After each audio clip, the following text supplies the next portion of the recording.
Tired of dealing with annoying flies, fruit flies, and gnats in your home? The Zevo Flying Insect Trap is your ultimate solution. Don't wait. Check out the link in the video description now to get your Zevo Flying Insect Trap on Amazon and enjoy a bug-free home today.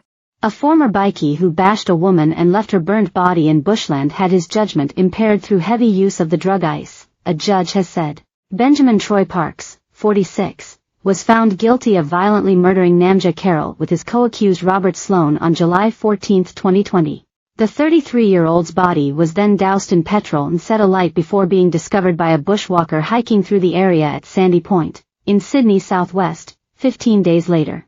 At a sentence hearing on Tuesday, NSW Supreme Court Justice Natalie Adams noted a psychologist's report diagnosing Parks with ADHD and a social personality disorder. But she questioned whether these mental conditions could be linked to the crime at all, adding CCTV footage revealed the ex-bikie engaged in excessive use of ice that impaired his judgment at the time. He clearly wasn't getting any sleep, he was taking a lot of ice, she said.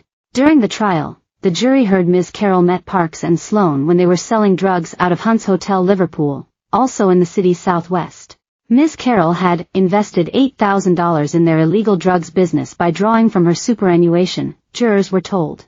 Prosecutors argued that Parks was worried Ms. Carroll knew too much about his drug business and formed an agreement with Sloan to kill her. The pair arranged to take her to an acquaintance's house in Smithfield, where she stayed in his garage before being taken to the Sandy Point bushland to be killed. Parks claimed he did not intend to murder Ms. Carroll, saying he only wanted to set fire to her SUV out of concerns it could be linked to the drug business. He said he arrived at Sandy Point to see Sloan brutally bashing the 33-year-old woman with a baseball bat. The jury rejected these accounts in finding Parks guilty of murder. On Tuesday, defense barrister Nathan Steele still disputed that his client was the one to inflict the fatal wounds. Parks claims the murder occurred quickly after arriving at the bushland was contradicted by cigarette butts found near the site of the bashing. One of these tested positive for Ms. Carroll's DNA, showing she had time to stop for a smoke, Justice Adams said. Forensic evidence that the victim received 3 blunt force injuries before being killed was also inconsistent with Parks' claims he had seen Sloan beat her 20 times with the bat, Crown Prosecutor Darren Robinson argued.